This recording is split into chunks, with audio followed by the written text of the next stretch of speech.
Жансүбек ханым, Маңғыстау жеріне қош келдік. Сізді көргенімізге қуанып отырмын.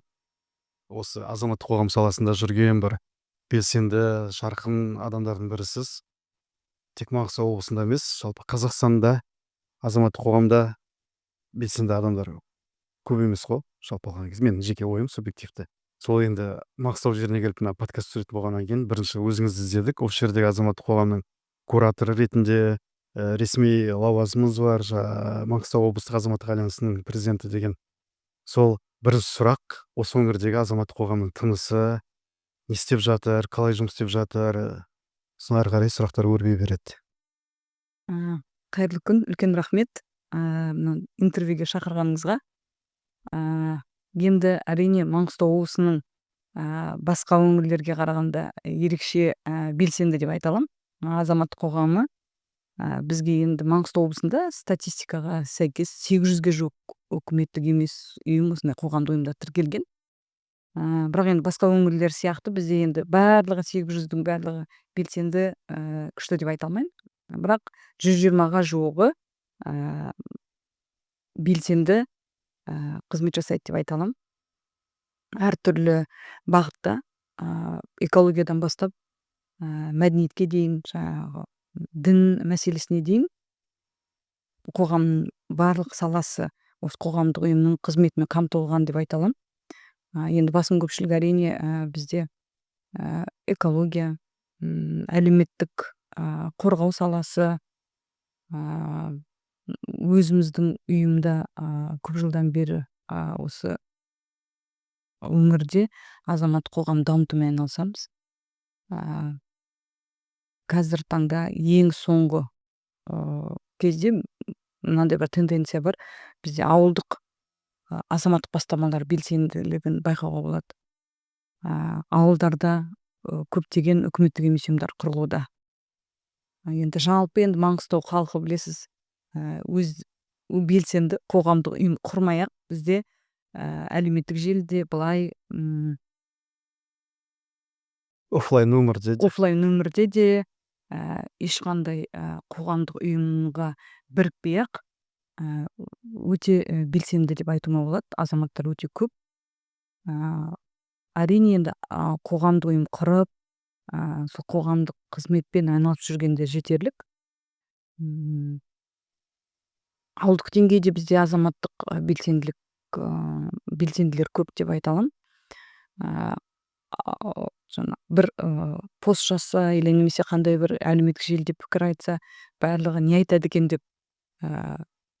қандай пікір айтады екен деп қарап отыратын жаңағыдай сондай тұлғалар да бар. Ал сіз өзіңіз осы салаға қалай келдіңіз? Жалпы классикалық модель: мектеп бітіреді, жоғары оқу орнына түседі, орта арнаулы оқу орнына түседі, диплом алады, жұмысқа кіреді, сонымен зейнет жасына дейін жұмыс істейді, тұрақты. Ал азаматтық қоғамға адамдар әртүрлі жолмен келеді.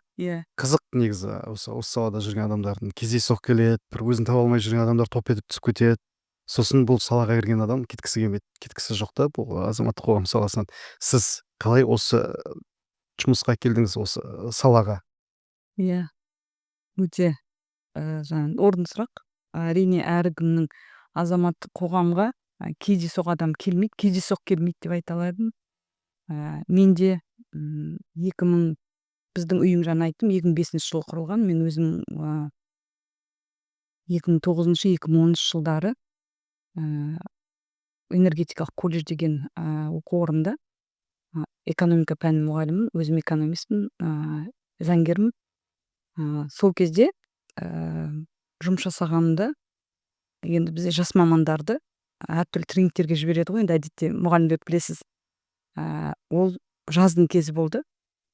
Сол кезде осы Ақтөбе, Батыс Қазақстан, Маңғыстау өңіріне USAID деген америкалық халықаралық агенттік осы жерде тренингке экономика пәндері мұғалімдерін шақырып, бизнес бастау деген колледж мұғалімдері мен студенттеріне бизнес негіздері деген курсты оқытып шақырған болатын. Сол курсты оқып тамамдап ар түрлүү сондай сол жакшы белсенди катышкан үчүн тренингке мага Уралга, Актөбөгө, Алматыга сондай колледж мугалимдерин окутууду сунду USAID. Сондай жан жакка барып окутуп жүргөнүмдө сонун катар мен партияда жумуш жасап жүрдүм сол кезде. Болот Абиевдин партиясында катар. Партиянын аты кандай эди? Ак жол. Ак жол партиясы Болот партиясында Абиев. жасап жүрдүм. Ол кезде енді бізге партия тарапынан шаңырақ деген қоғамдық не болды, қозғалыс болды.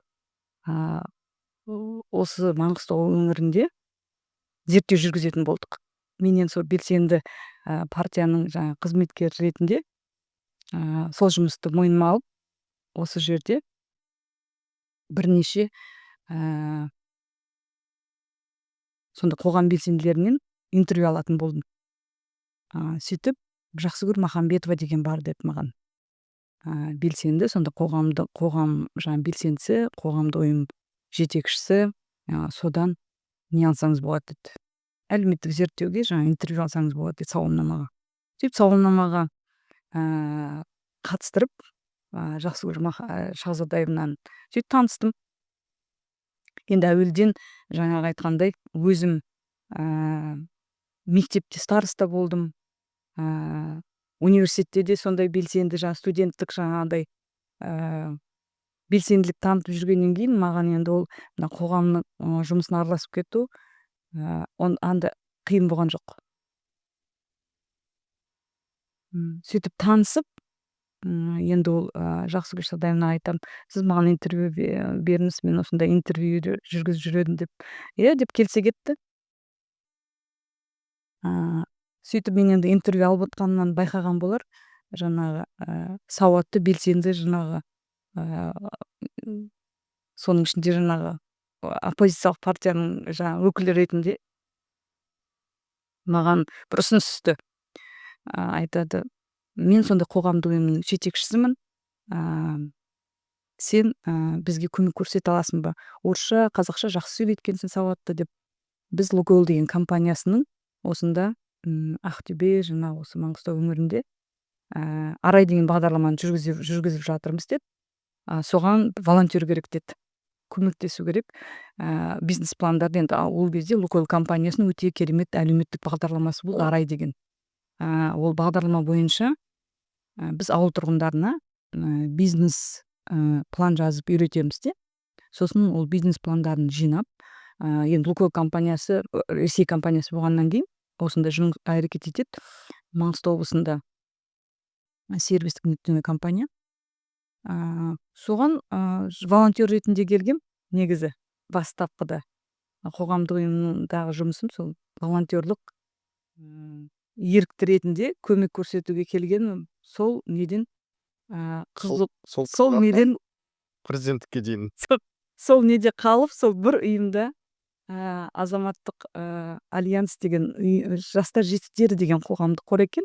Жақсыгүл Шахзадаевна екі қоғамдық ұйымның басшысы екен сол кезде. Сөйтіп ауылды аралап, маған өзіме қызық болды.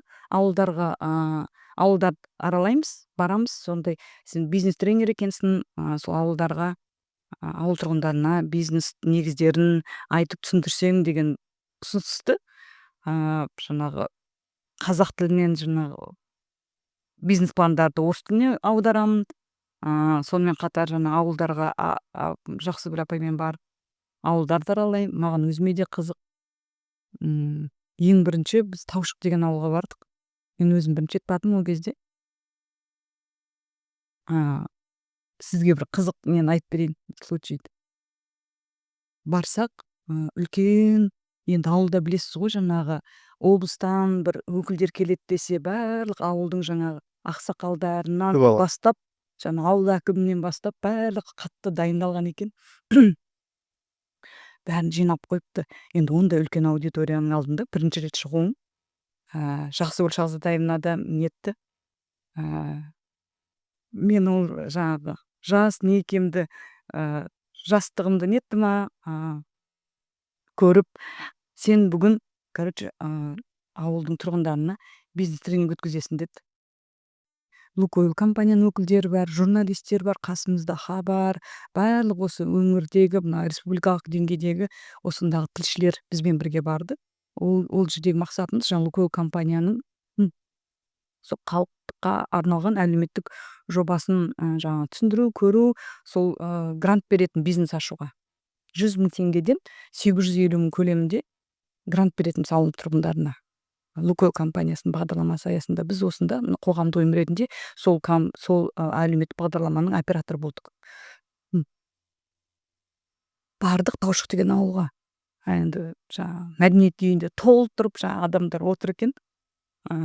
Апай жаңағы Жақсыгүл Шахзадаевна жиналысты ашты. Бір кезде енді сөз кезегін менімен бірге ілесіп келген бизнес тренер Ахметова Жібекке береміз деді сөзді. Бұл сіздің тренерлік алғашқы тәжірибеңіз. Алғашқы тәжірибем. Енді оның алдында оқушылардың, студенттің алдында жаңағы өзім сияқты жаңағы экономика пәні мұғалімдерінің алдында сөйлеген бір бөлек, ал ауылға барып бір үлкен мәдениет үйін толтырып жаңа отырған халықтың алдында сөйлеу ол бір жаңа маған мен үшін бір қорқыныш, жаңа бір тәжірибе болды. Сөйтіп осындай микрофон тұр екен. Ал енді сөзді сізге береміз деген кезде мына микрофон қосылып тұрған байқамаған ғой енді. Кейін қосып аламын деп ойлағам ғой, сөйтіп пісміллә деп бастаппын жаңа. Сөйтсем пісміллә деген сөзім бүкіл жаңағы аудиторияда бүкіл жаңағы дом культурада және мәдениет үйінде отырған адамның барлығы естіпті. Сөйтсем өзім жаңа нетіп қалдым, қысылып қалдым. Сөйтсем алдың қатарда отырған ақсақал аталар бүйтеді, дұрыс айналайын, кез келген ісіңді пісмілләдан бастау керек деген. Сол сияқты сол бір не болды. Маған бір қорқынышымды сразу қалай сейілді ма? Сосын ары қарай сол тренингті жүргізіп кеттім. Содан бері тренинг қазір. Арасында енді орыс мектебін бітіргеннен кейін орысша да қосып жіберемін жаңағы. Ана ақсақалдардан бастап барлығы тыңдап үйіп енді сол басқосу бітті. Сосын сол Лукойл компаниясының өкілдерінің тапсырысы бойынша біз сол жерде біздерден сол Лукойлдан алған шағын гранттарын көру керек болдық. Біреу енді балық аулауға, жаңағыдай морозильник алған балықшылар, Таушық деген сол балықшылардың былай қарағанда ауыл екен. Барсақ жаңағы үлкен дастархан жайып қойыпты. Облыстан келген комиссия деп енді ауылдың тұрғындары солай қабылдайды ғой енді облыстан келетін адамдарға. Бір тойдың дастарханы сияқты жасау, біз өзіміз жаңағы ол кезде жас неміз, ондай жаңағыдай құрметті көрмегенбіз. Кәдімгідей дайындалған, өзіміз қысылып, бірақ енді өте дәмді болды дастарханы, шұбат, ет, сөйтіп жеп мәз мәйрам болып қайтқанбыз. Ең бірінші сол қоғамдық ұйымның жаңа өкілі ретінде өткізген тренингінің несі естелік сізге айтып жатқан. Байсы нәтиже бар. Сол жерде тыңдаған адамдар бизнес жоба бастады. Әрине. Грантын алды.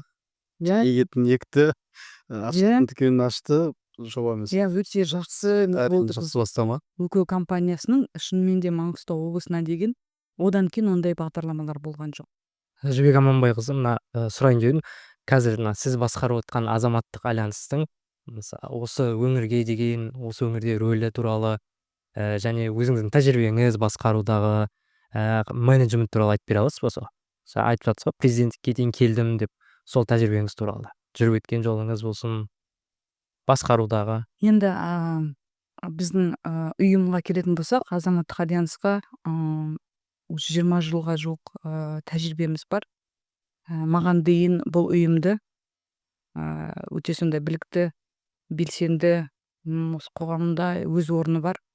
Өзім ұстазым, өмірде де, осы қызметте де, қоғамдық жұмыста да ұстазым деп есептеймін. Өзімнің апайым Жақсыгүл Шахзадаевна басқарған. Сол кісінің жаңағы несіменен ашылған. Мен енді бұл ұйымға 2010 жылда 2010-нан бастап осы қызметкер ретінде араласып бастадым жұмысқа. М, Ең бір негізгі біздің ұйымымыздың миссиясы ол осы өңірдегі азаматтық бастамаларды қолдау, азаматтық бастамаларды дамыту. А, Бізге біз 80-нен астам қоғамдық ұйым мүше. Енді ешқандай ондай бір құпиясы жоқ басқарудың. Баяғыда әжем айтатын еді, өзің жақсы болсаң қасыңа жақсы адамдар жиналады деп. Соғысып өзіміз сол әуелден бізге жаңа ұстазымыз үйреткендей жолға қойылған не бар, қалай айтсам болады, әдіс механизм деп айтуымызға болады. Осы жердегі қандай да бір белсенді азамат осындай бір ұйым құрамын, осындай бір қоғамға бір пайдамды тигіземін, қоғамдық қызметпен айналысамын десе, соны қол астымызға алып көмектесуге тырысамыз. Тұрақты түрде біз қандай да бір жобаны жүзеге асырмасақ, қандай да бір қаржыландыру немесе қолдау іздегенде немесе қолдау алған кезде біз міндетті түрде осы жердегі өңірдегі азаматтық жаңағы бастамаларды қоғамдық ұйымдарға қолдауды қарастырамыз. Оны ешкім бізге енді мәжбүрлемейді, бірақ біз соны неге айналдырғанбыз, қандай бір не болсын, ол журналистерге арналған жобамыз болсын, ол бір мынау жергілікті мынау бастамаларға, ауылдың тұрғындарына арналған болсын, жалпы мынау белсенді қоғамдық ұйымдарға арналған жобаларымыз болсын, қай-қайсында да біз осы тұрақты түрде солардың жаңағы мынау енді қазір деген уақыт тез өзгереді, әдістер тез өзгереді, мынандай бір неше түрлі цифрлық заманауи жаңа технологиялар шығып жатыр. Сондықтан ол біздің де мына өңірде қоғамдық ұйымдар көштен қалмасын деп біз кез келген жобамызға сондай шағын гранттар деген бір нені қарастырамыз. Сол ол не үшін қажет? Енді ол үлкен ақша емес, бір 300 мыңнан 1 миллион теңгеге дейін, 1,5 миллион теңгеге дейін қолдау. Ол не береді ұйымдарға? Ол біріншіден ол шағын грантты кішкентай нені жобаны жүзеге асырып үйренеді. Біріншіден сол жаңа шараларды ұйымдастыру, оған есеп беру, ол бір алғы бір қадамдары болып есептелінеді қоғамдық ұйымдардың. Себебі ары қарай да үлкен мынандай қаржыландыруды тарту, үлкен бір серіктестермен, бір жаңағыдай донорлармен, мұнда өте көп жаңағыдай компаниялар бар.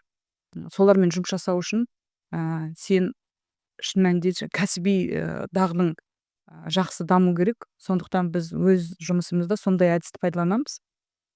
Кез келген жобамызға кішкентай болса да шағын грант ретінде, шағын қолдау ретінде қаржы қарастырамыз. Ұйымдарға, жаңадан ашылған ұйымдарға біріншіден солардың потенциалын көтеруге оқыту курстарын, тренингтерді саламыз, жаңа қарастырамыз неміз жобамыздың ішінде. Сосын шағын гранттарды қарастырамыз. Сөйтіп кішкентай жобаны жүзеге асырып үйренген адам ары қарай да басқа да үлкен жаңа қолдауға ие болуға мүмкіндіктері бар. Енді әрине қоғамдық ұйымның тұрақты қаржысы болмағандықтан оларға жаңа қаржыны өздері іздеу, жобаны сапалы жасақтау, оны сапалы игеру сол неге сол дағдыдан тұратын болғандықтан біздің қызметіміздің қандай бір бөлігі енді қаржы тарту мақсатында сондай әдісті қолданамыз. Жаңа нөлден бастап мысалы үлкен деңгейге жеткен жобалар бар ма? Сол кейстар болса бөлісіп кетсеңіз, есіңізде барлығы. Қоғам белсенділеріне арналған мектеп ұйымдастырдық. Ол 220 мың евро болды. Сол бірінші жобамыз аясында өте бір нәтижелі жұмыс атқардық деп айта аламын. Ең біріншіден біз мына 13 ауылға, Мұнайлы және Түпқараған аудандарының ауылдарына әкімдіктеріне эксперттерді тартып ауылдың даму жоспарын жасақтап бердік. Ондай жаңадан Қазақстанда ол мына жергиликтүү өз өзүн баскаруу деп айтып жатыр, заң кабылданды, бирок оны калай жүзүгө асыруу керек экенин басы катып жаткан кезде биз чын менде сондай бир жакшы усунуч, жакшы идеябыз болду. Сол тек гана мынау жобаны ауылдың дамуу жоспарын жасактап гана коймой, сол ауылдың жоспарында көрсөтүлгөн маселелерди бул тек кагаз күйүндө калмау үчүн биз жаңағы айткандай шагын гранттарды карастырдык. Ауылдың тургундарына, карапайым ауылдың тургундары сол кезде дамуу деген мынау кәсіпкерлерді колдоо жаңағы несі бар, қоры бар. Олар 200 000 теңге береді екен. 200 000 теңге алу үшін сен ИП тіркеуің керек екен.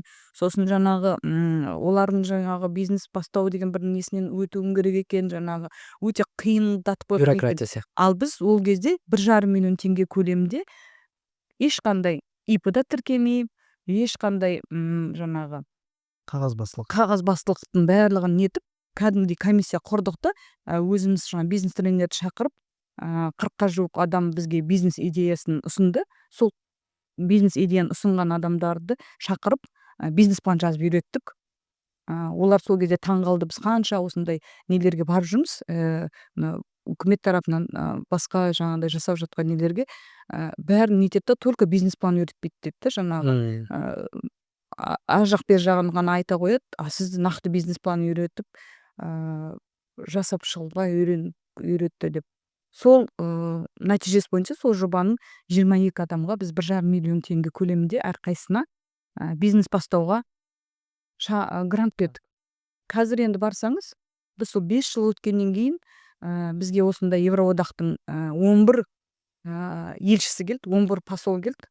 Сол келген кезде енді Евроодақтың посолы маған айтады, Жібек, есіңізде ме, біз осыдан бір 3-4 жыл бұрын осы өңірде сіздің жобаңыз аясында бір қолдау көрсетіп едік, соларды барып көрсек қайтеді деді. Енді 5 жыл өтіп кеткен. Сенесіздер ме, барсақ, Батыр деген ауылда бізде мына Оралман басқа неден көшіп келген апайымыз бар еді. Қолына нан пісіру келеді. Батыр ауылында тұрады. Батыр ауылында енді 25-30 километр осы қаладан. Сол кезде Батыр ауылының адамдары күтеді екен. Дүкеннен жаңағы нан келген, ыссы нан келу керек екен, оны сосын жаңа сатып алуға күтеді. Сосын ол апай бізге мынандай не деді, идея айтты. Мен сол жерден наубайхана ашқым келеді деді. Наубайхана ашты.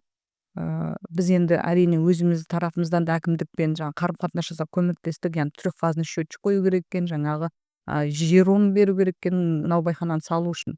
Біз ішіне жаңағы оборудованиесін алып бердік. Сол 5 жылдан кейін сенесіздер ме, барсақ наубайхана үлкейген. Біріншіден тек қана нан емес, ол жерде барлық жаңағыдай кондитерлік неге садақа, тойға заказ алады екен. Сонымен қатар қасынан дүкен салып алған ғой. Жаңа нанын сататын уже дүкені бар. Елшіліктердің алдында көрсеттіңіз. Иә, соны көрсеттік. Сосын елшілік таңғалады ғой, біз деген ойладық қой, баяғы сол жаңа булка нанды пісіріп отыр екен деп сөйтсек, қой, мынандай жаңа самса да пісіріп жатыр, бауырсақ та пісіріп жатыр, әртүрлі жаңа той томалаққа садақа қоятын нан өнімдерін шығарып отырған үлкен пекарный дамып кеткен ғой. Өзінің дүкенін ашып алған ғой қасынан. Сол сияқты ондай кейстеріміз көп. Бізде әдетте көбісі есеп үшін жасалады да, кейін тексеру керек кезде. Тексеріп тартпай қаласыз ғой жаңағы. Кішкене мен жарнамаға пауза жариялап жіберейін. Біздің мына тілші подкасттың Ақтаудағы түсірілімдердің демеушісі осы Ақтау қаласындағы олигарх ерлер бутигі. Егер сіз әкеңізге, жарыңызға, аға-інілеріңізге соңғы үлгідегі сәнді де сапалы киім іздесеңіз, мына Аққала сауда орталығының ішінде олигарх бутигіне барыңыз. Ол жерде қыз-жігіттер сіздерге қызмет көрсетеді. Және біз өз тарапымыздан ағайынды кәсіпкер жігіттер Еламан мен Мамырбек Мұхаммедқазиндерге алғысымызды білдіреміз. Ары қарай подкастымызды жалғастырайық. Азаматтық қоғамда жүрген өзіңіз сияқты белсенділер мынандай тенденция бар да, немесе мемлекетпен жұмыс істейді, болмаса халықаралық ұйымдармен.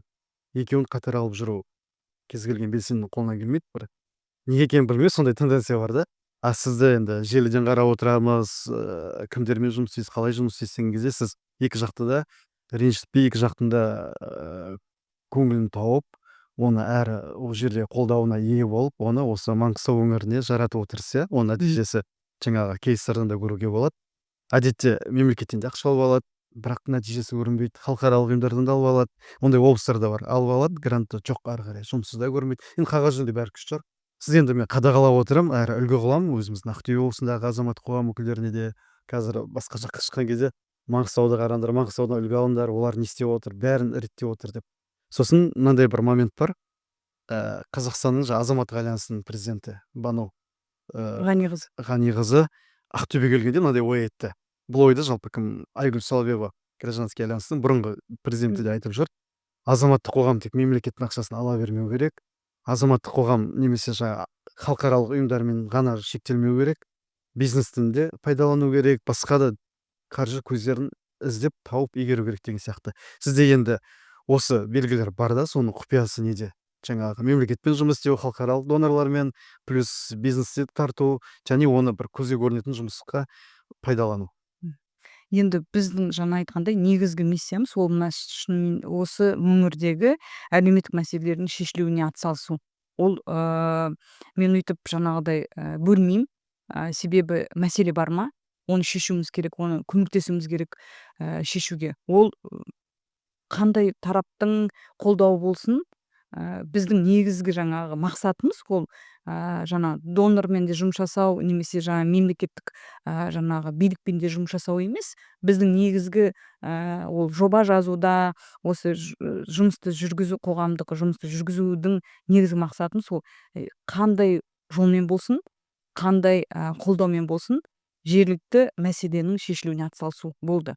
Ондай не құпиясы жоқ. Енді ал донорлармен жұмыс жасаудың әрине көп ұйымдар жасағысы келеді, бірақ бір андай бір секрет деп айтуға да не шығар. Сіздің ол кез келген донорға, ол билік болсын, ол мемлекет орган болсын, ол мына халықаралық ұйымдар болсын, бизнес компаниялар болсын, оның сіздің идеяңызды ұнау керек. Сіз шын мәнінде осы қазіргі адамдардың жаңа несінде, көкірегінде жүрген мәселе болу керек. Сонда сіздің жобаңыз қолдау табады деп айта алар едім. Ал біз бір жақты бен жасап, бір жақпен неге жасамаймыз деген емес. Ол мен ойлаймын, ода тұрған ештеме жоқ. Кім қолдаса да біздің мақсатымыз сол өңірдегі азаматтық жаңағы қоғамға, одан бөлек жаңағы жергілікті қандай бір мәселеге шешілсе, біздің жұмысымыз, яғни жаңағыдай өз мақсатына жеткен деп есептеймін. Ал донорларға әрине ол әрбір донордың өзінің талабы бар. Халықаралық ұйымдардың әрине ол талабы қалай айтсам, күштірек па, или қатал талаптар қояды. Талап, шынайылық, оған сіздің кәсіби командаңыз болу керек, кәсіби мамандар болу керек. Оны жобаны күтіп алған күнде жүзеге асыра білетін команда болу керек. Енді олар да қарайды ғой, қаншалықты бұл ұйымның потенциалы бар, ол сонша үлкен қаражатты игеруге. Біріншіден біздің енді ерекшелігіміз деп айта аламын, біздің ұйымның халықаралық деңгейдегі халықаралық стандарттарға сәйкес политика мен жаңағы ережелеріміз бекітілген. Мысалы, біз 15.000 теңгеден көп, 15.000 теңгеден артық, 15.000 теңге көлемде ғана жаңағыдай қолма-қол ақша қолма-қол ақшаны пайдалана аламыз. Өзіміздің бухгалтерия, мынау қаржы жағынан. Ал басының көпшілігі барлық біздің процедура, қаржылық жаңа нелеріміз безналичный дейді ғой, жаңағы қолма-қолсыз сондай не етеміз. Сосын қандай да бір маманды алатын болсақ, біз кез келген маманды бүйтіп таныстарымыз, туысқандарымыз, жаңағы нелеріміз бүйтіп шақыра қоймаймыз. Біз міндетті түрде байқау жариялаймыз, міндетті түрде оған жаңағы барлық жан-жағынан қараймыз. Кез келген мысалы бір нені, оборудование болсын, компьютер болсын, бір нәрсені сатып алу үшін біз жаңағы конкурс өткіземіз. Жыл сайын біздің ұйым аудиттен өтеді. Аудиторлық жаңағы тексерістен өтіп, аудиторлық жаңа не дейді ол, заключение бар. Соның барлығы әрине ол мына үлкен қаржыны тартуға, үлкен қаржы тартылғаннан кейін әрине ол көп мәселені шешуге мүмкіндік береді. Әрине азын аулақ қаржымен енді қазір таңда көп мәселе сол жаңағы мысалы сол ауылдарға барып келудің өзіне деп жаңағы көлік шығындары керек, иә. Көлік шығындары керек, жаңағы баратын, жиналатын жаңағы халықты жинап қандай бір түсіндіру жұмыстарын жүргізу үшін де сіз ғимарат керек, оны жалдауыңыз керек дегендей сондай қаражаттар керек болғандықтан әрине енді мемлекеттік органдарды мен жаңа мақтады демеңіз, бірақ біздің мына Маңғыстау облысының мемлекеттік органдар, соның ішінде ішкі саясат басқармасы, жастар басқармасы да мына мен ойлаймын оның барлығы әрине мына біздің облыс әкімі болған Нұрлан Асқарұлы Ноғаевтың да өзіндік бір үлесі бар. Қаржы соңғы жылдары қолдау өте жақсы қолдады. Үкіметтік емес ұйымдардың қызметіне жақсы қаржы құйылды. Біз мынау Алик Айдарбаев деген әкім болған кезде де осы ең бір басқа өңірде болмаған жобаларды жүзеге асырды. Бізде болған ол да ойлаймын енді осы мына азаматтық қоғамдардың өзінің бір белсенділігі, өзінің бір орны болғандықтан әкімдерде сондай бізге кері байланыс жасап, сондай қолдау жасап жатыр. Ол әр әкім жұмысының көрсеткішіне оң ықпал етеді. Әрине ол Егер азаматтық қоғам мықты болса, азаматтық қоғам мықты болса, осы жерде әлеуметтік мәселелер аз болса, әлеуметтік мәселелерге сондай азаматтар араласып, оны ана президенттің деңгейіне, басқа деңгейге жеткізбей, осы өзіміздің өңірде өзіміздің күшімізбен шешілгендігі, ол мен ойлаймын, ол мына азаматтық қоғам мен жергілікті биліктің біріккен жұмысы деп. Біріккен жұмысының өкінішке нәтижесі. қарай кез келген әкім ол азаматтық қоғам түсіне де бермейді, қасына жолата да бермейді. Енді мемлекеттік бір жүйе бойынша жаңағы қаржысын бөліп береді, есебін алады, сонымен шектеледі да. Енді Бізде мысалға ол жағынан енді жолыңыз болып тұр әкімдермен. иә Енді ол ойлаймын мен тек ол әкімдердің емес, әкімдері де осы жердің халқының халықтың талап қою, халықтың белсенділігі, мына соның ішінде азаматтық қоғамның жаңағы қоғамдық ұйымдарында өзіндік үлесі бар деп әйтпесе барлық өңірлерде де әкім бар, барлық өңірлерде де жаңағы азаматтық қоғам институттары бар. енді олардың ол бөлек әңгіме. Биылғы жылғы былтыр 600-700 миллион болатын болса, биылғы жылғы қаржылай қолдау көлемі 1 миллиард теңгеге жетті. 700 миллион теңге ол мынау азаматтық бастамалар қолдау орталығы арқылы бізде барлық басқармалар деп айта аламын, қаржы қарастырды. Әркім өзінің жаңағы несінде, дін басқармасы өзінің дін мәселесіне қатысты, жастар басқармасы жастардың мәселесіне қатысты 700 миллион теңге мынау мемлекет грант механизм ретінде жүзеге асырылды қаржы. Сосын 300 миллион теңге ол мемлекеттік әлеуметтік тапсырыс арқылы қаржылай қолдау алды. Енді сол әрине ол қаржының артында үлкен жұмыс тұр. Оның барлығы мен ойлаймын, қазір қоғамдық ұйымдар өз жұмысын көрсетіп жатыр. Енді, конечно, бір күнде барлығын өзгертіп жіберу әрине қиын, бірақ кей кезде әрине мына қоғамдық ұйымдардың мынандай бір күнделікті бір кішкентай жаңағы жұмыстарынан күйбең жаңағыдай тірліктен көріне бермейтін де шығар, бірақ қоғамдық ұйымдар өз үлесін қосып жатыр деп айта аламын. Мысалы бізде әлеуметтік кәсіпкерлік дегенді қазір дамып келе жатыр. Басқа өңірлерге қарағанда мысалы қазір 36 әлеуметтік кәсіпкер бар. Биылғы жылда сол әлеуметтік кәсіпкерлердің белсенді жұмыс нәтижесі шығар. Биылғы жылы мынау мемлекеттік грант бар, бизнеске берілетін. Соның жаңағы олар сол мемлекеттік грант қазір бизнес ашуға әлеуметтік кәсіпкерлермен жаңағы бір ауыл бір өнім деген жаңағы ауылдағы қыз-келіншектердің жаңағы бизнес ашуына багытталып берилейин деп отур. Мындай бизде кейстер көп, коомдук уюмдар, мисалы бизде Бибигүл Рамазанова бар. Бул ошол компаниялардын, ошол жерде жергиликтин жанагы бийликтин колдоо менен әлеуметтик осал топторго сондай әлеуметтик касипкерлик нысандарын ачып Жаңағы есту қабілеті шектеулі, басқаларды шектеулі, қамтамасыз етіп отыр. ондай нелер көп. Гүлбаршын Карабалина деген әріптесім бар. Барсын жаңағы ерекше балалар Ерекше аналар. балалардың реабилитациялық орталығын ашып отыр. Айта берсек енді ондай кейстер көп. Жақсы, рахмет. Менде мынандай сұрақ туындап отыр. Азаматтық жалпы қоғамдық мәселелермен айналысқысы келетін жастар көп. Жастар емес, жалпы адамдар көп. Өкінішке қарай олар жаңағы қоғамдық ұйымдарды тіркеуді біле бермейді, есебін жүргізу, жоба жазу, оны қорғау, ұтып алған күннің өзінде жаңағы грантты ары қарай жүзеге асырып, толыққанды есебін беру енді екінің бірінің қолына келе бермейді. Өкінішке қарай кейбір облыстарда сол ынтасы бар қыз жігіттерге ешкім ақыл кеңес бермейді. Берсе де бөліспейді біліммен. Бұл жағынан енді сіздерде тағы да жолыңыз болып тұр.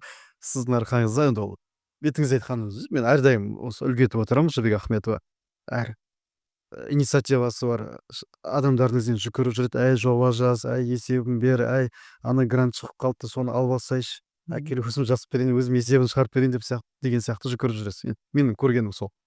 Бізде ондай адам жоқ. Біз іздейміз, қызғанамыз, сырттай жаңа қызғанып та қараймыз, иә. Сол не үшін сіз солай жүгіріп жүрсіз? Сізге не береді ол? Миссияңыз. Иә. Бізде неғұрлым біз қоғамдық ұйымдар, азаматтық қоғам, жалпы қоғам мықты болған сайын, мен ойлаймын жаңағы айналамызда жақсарады. Ол қоғамдық ұйымдардың қызметінің нәтижесі сол айналамызда қандай бір әлеуметтік мәселелер шешілуіне нетеді. Енді азаматтық мына қоғамдық ұйымға әркім әрқалай келеді ғой.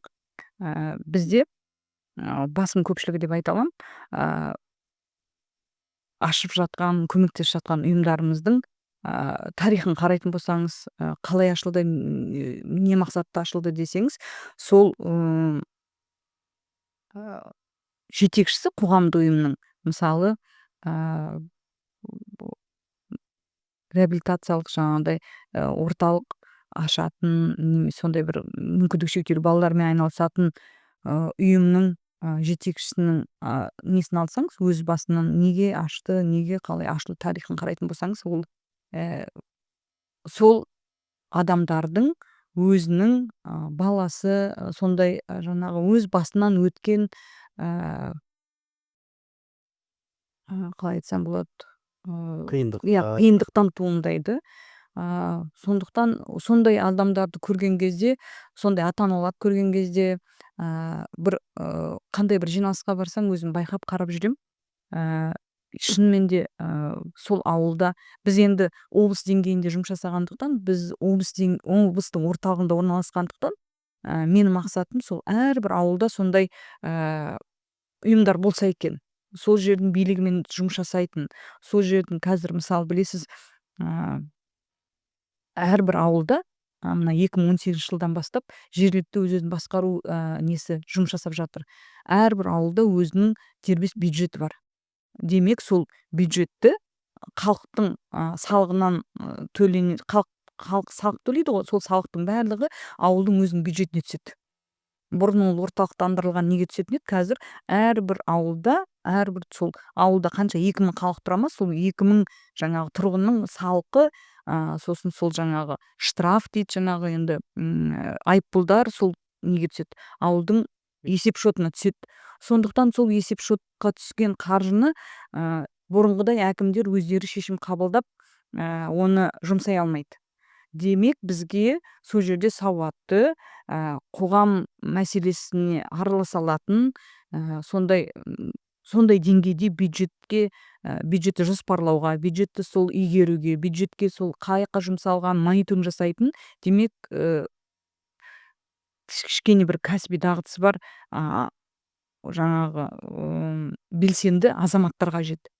Ол үшін біз не істеуіміз керек? Жаңағы сіз айтып отырсыз, жаңағы қандай да бір адамды көрсе сол көмектесіп, жүгіріп, соның ашылуына көмектесіп, ары қарай қызмет жасап кетуіне көмектесем. мүмкін енді мен өзім солай жұмысымды бастап сол жаңағы кәсіби мына қоғамдық ұйым жетекшісі ретінде біздің енді азаматтық альянстың негізгі миссиямыз сол өңірдегі азаматтық бастамаларды қолдау болғандықтан мен сондай көмекті әрдайым көрсетіп жүремін. М. Біріншіден ол шынымен өзімнің азаматтық позициям.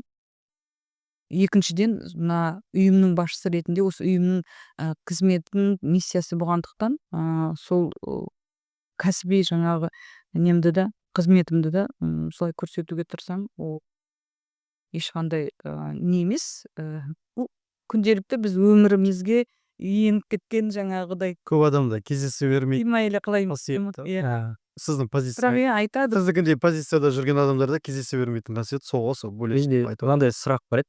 Негізі сұрағым келіп отқан жергілікті билік органдары мен азаматтық қоғамның арасында көпір туралы. Бірақ оны жаңа айтып кеттіңіз да, сол әңгіменің ішінде айтып қалдыңыз. Ішкі саясат, жастар саясаты жақсы жұмыс жасап жатыр деп. Соның ішінде осы өңірдегі жастар саясаты туралы жұмыстарын қандай атқарып жатыр айтып бере аласыз ба?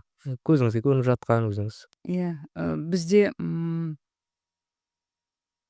жастар саясат басқармасы жаңа айтып өттім. Ең көп қаражатты биылғы жылы жастардың бастамаларына, жастардың мәселесін енді бізде жастар көп, осы басым көпшілігі енді қоғамымыз жартысы сол жастардан тұрады ғой. Сол жастардың басым көпшілігі бізде енді мынау 5 аудан бар, 50-ге жуық ауыл бар.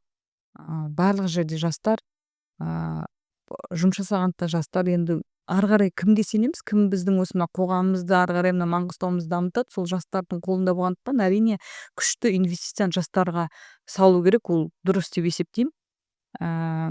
Мысалы бізде жас көшбасшылар бар. Маған бір ұнайтыны осы басқарманың жүзеге асып жатқан соңғы 3 жылдағы жобасы. Оны Түпқарған жастары деген Наурызбек деген әріптесім жүзеге асырады ол жобаны. Өзі де сол ауылдық деңгейден тіркелген, Түпқарған жаңағы ауданында тіркелген Түпқарған жастары деген ауылдан шыққан қоғамдық ұйым қазір үлкен жобалар жүзеге асыруда. Жас көшбасшыларға байқау жариялайды. Сөйтіп жас көшбасшыларды бірінші жылы олар мына Қазақстандағы Алматы, Шымкент, басқа да мынау тәжірибе алмасуға алып барды. Екінші жылы Баку, жаңағы Турция, сондай елдерге алып барды жас көшбасшыларды. Енді ол ауылда жүрген жас көшбасшыға мемлекеттің қолдауына ие болып, жаңағы жан-жақтағы шетелдегі нені көру, алып бару, оның барлығы мына қаржылай қолдау көрсетіледі. Барып келуі, көруі, жүруі, тұруы. Биылғы жылы қазір міне неде Москвада және Чехия еліне сол жас көшбасшылар кетті. Жылда сол 20-15 сондай жас көшбасшы барады. Енді ол көргеннен кейін, сол тәжірибені көргеннен кейін, әрине ол келгеннен кейін ауылына өзінің қандай да бір соны жасағысы келеді. Ол жерде бәрін түсіндіреді, көрсетеді, тренингтерге қатысады. Ойлаймын, кез келген жаңағы неде кез келген ауылды деңгейде жас өзінің нетіп жүрген белсенді жастарға ол үлкен мүмкіндік, үлкен тәжірибе деп. Сіздің ойыңызша онда осы мына өңірдегі қазіргі ахуал жастардың жағдай мегаполистерге, мысалы Алматы, Астанаға бір карьера қуып кетпеуіне осы сияқты жағдай жасалып жатыр деп ойлайсыз? Иә, ол жұмыс біріншіден жастар өздері көзі ашық болса, дамыса, әрине олар ол ешқайда кетпей, шетелге басқа кетпей, осы Маңғыстауға қызмет жасауына пайдасын тигізуге ол үлкен инвестиция. Енді ол қазір бүгін мүмкін барып келіп жатса, көрсе, ертең ол міндетті түрде ол өзінің жұмысында, өзінің жаңағы отбасында, өзінің жаңағы жұмыс орнында қолданады деп ойлаймын. Шпик ханым, Маңғыстаудың азаматтық қоғамы, бұл мен соңғы сұрағым. Азаматтық қоғамы белсенділігі сол өткенде Бозжыра дауында жаңа Бозжыраны қорғап қалды. одан кейін тарифтерге қатысты, жұмыссыздық, шетел компанияларындағы теңсіздіктер деп әйтеуір бірден өзінің үнін жеткізіп бүкіл мәселені тез шешуге тырысады азаматтық қоғам. Енді сіздің ойыңызша қазіргі таңда Маңғыстау облысындағы азаматтық қоғамның алдында қандай өзекті мәселелер тұр? Соған қандай мәселелерге ден қойып отырсыздар қазір? Осы Маңғыстауда осы мәселе шешім тапса екен деп дәл осы күндері. Енді біз енді Маңғыстау өңірі өкінішке орай мынау шеруге шығу, митингке шығу дегеннің бір чемпиондарымыз. Сондықтан сол мәселе әрине ол күн тәртібінен түспейді. Шынымен де ол жердегі жаңағы кәсіподақ лидерлары бар, сол өндірістерде жұмыс жасайтын жас мамандар, қызметкерлер бар. Сол алаңдатады әрине. Әлде болса сол мына агрессивті формаға ұласып кетпей, қан төгіссіз, нетпей сотсыз. қаңтарында шынымен де ол оқиғасында әрине Маңғыстаудың жаңағы несі бар деп ойлаймын. Бір шетінен әрине енді барлық кезде ол жаңа митингке шыққандардікі мүлдем дұрыс емес деп айта алмаймын. Орынды жаңағы талаптары да бар. Сондықтан бірақ әрине біз сол шеруге шығу, митингке шығу мәдениетін әлі де қалыптастыруымыз керек деп ойлаймын, түсіндіруіміз керек. Қазір таңда заң бар, басқа да конструктивті жаңағы жолдары бар мәселені шешудің. Бізде енді өкінішке орай соны көріп отқан жастар сол әдісті ары қарай қолдана бермеу керек деп ойлаймын. Екінші бір өзекті мәселелердің бірі әрине мына біздің экология, Каспий. Қазір таңда мынау біз білесіз Маңғыстауда су тапшылығы, себебі мынау бірақ бізде бір өндіріс көзі бар. Мынау маяк өндірісі, ол суды да, жылуды да, тоқты да бәрін өндіретін жалғыз бір мекеме. Енді әрине шынымен де оның бір күнге тұрып қалған жағдайда ол бүкіл Маңғыстаудың жаңағы тыныс тіршілігі тоқтап қалады деуге болады. Сондықтан сол жаңағы несі тариф мәселесі, соның ішінде әрине су тапшылығы мәселесі, экология мәселесі, сосын мынау енді жыры бітпейтін бізде жаңағы Қошқар ата кеше ұшақтан қонып келатқан кезде байқадық, судың беті жылтырап тұр. Әрине оны жылда рекультивацияға ақша бөлінеді дейді. Оған да енді үлкен бір күрделі қоғамдық мониторинг қажет деп ойлаймын. Енді айта берсе мәселе көп қой. Азаматтық қоғамның алдында мәселе көп. Биліктің алдында да, азаматтық қоғамның алдында да шешімін табуы тиіс. Мәселе шешіледі дейді. Жібек ханым, сізге көп рахмет. Тәжірибеңізбен бөлістіңіз. Жеке өзім біраз пайдалы мәлімет алдым сізден. Еңбегіңізге сәттілік, айналаңыздағы үзеңгілестеріңізге жұмыста табыс тілеймін. Билікпен де, халықаралық донорлармен де, бизнесмен де қарым-қатынасыңыз үзілмесін, тек нәтижесін беретін біздің азаматтық қоғамның жұмысы жалпы қоғамға пайдасы тие берсін дегім келеді. Рахмет. Биылғы жылда бір ерекше бір жобаны атап өткім келеді. Ол басқа өңірде әлі бола қойған жоқ. Ол былтыр Нұрлан Асқарұлы Ноғаевтың қолдауымен біз көп жылдан бері бір ұсыныс айтып жүргенбіз. Біздің өңірдегі белсенді қоғамдық ұйымдарды басқа өңірлерге стадия-тур ұйымдастыру, жаңағы тағылымдамадан өткізу деген сол ойымыз биыл жүзеге асырылып. Шет жағасын байқадым. Астана, Қостанай, Шымкент және Алматы қалаларына біздің 20 үкіметтік емес ұйым тәжірибе алмасуға, жаңа бір білім алуға, тағылымдамадан өтіп келді. 20 белсенді үкіметтік емес ұйымды жақында соны апарып келдік. Тәжірибесі бар өңірлер Қостанай, Шымкент. Енді әрбір өңірден әрине ол жақсы әдемі, күшті бастама. Өте жақсы нәтижелі жоба болды. Мен осы кезекте сол мемлекеттік органдарға, ішкі саясатқа сондай біздің идеямызды қолдағанына Мазаң жоба біз идея ретінде пайдаланамыз. Ал құрметті көрермен, тағы да естеріңізге салайын, біздің Ақтаудағы подкасттарымыздың демеушісі осы Ақтаудағы олигарх ерлер дүкені Аққала сауда орталығының ішінде орналасқан. Ер адамдарға жақын әкеңіз, ағаңыз, бауырларыңызға сапалы, сәнді, соңғы үлгідегі киім іздесеңіз, олигарх дүкеніне жолыңыз. Сау болыңыздар.